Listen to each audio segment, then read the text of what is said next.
சோதனை மறைகின்றதா? சத்தியம் தோற்றதுண்டா?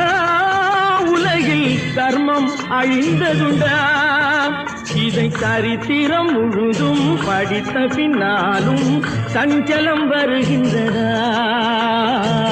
சஞ்சலம் வருகின்றதா? கடவுள் இருக்கின்றார், அது உன் கண்ணுக்கு தெரிகின்றதா?